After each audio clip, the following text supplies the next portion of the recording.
All right, so Ynarri is not okay. There's a bunch of things wrong with it.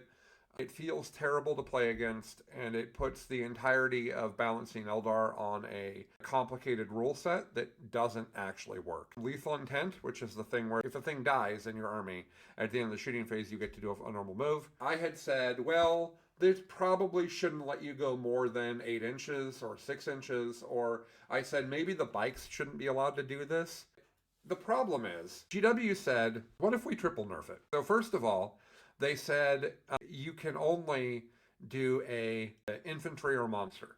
So no vehicle, no bike. No reason why that change was needed. The second thing they said is, oh, and by the way, it's only within 6 inches of the unit that died. Third nerf, you only move d6 plus 1. It's a lot of nerf, Colin. Nuked from orbit. Completely destroyed. In my opinion, detachment dead. The fight first is cute. It's cool, but you can't build a detachment on that. I'm going to get shot and move it to the closest unit and touch you. That ability is meaningless because good players aren't going to let it happen, and you're going to remind bad players before it happens, right, Noah? Aren't you? You're supposed to. Yeah, so Blood Surge is a useless ability in 40k because of that exact reason, which we'll talk about in a lot more detail when we get to World Eaters. Yeah, so I think that Ynarri now sucks.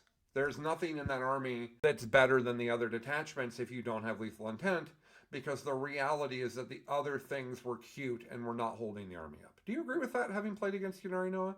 Yeah, lethal intent is such a big. I do feel like Eldar, for the most part, have a bunch of really great data sheets in certain things like force spiders and stuff.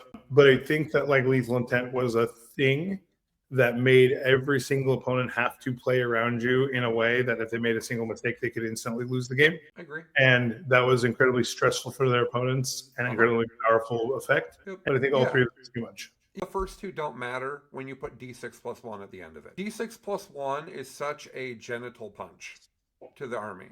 Like, that is so useless, I can't even begin to describe it to you.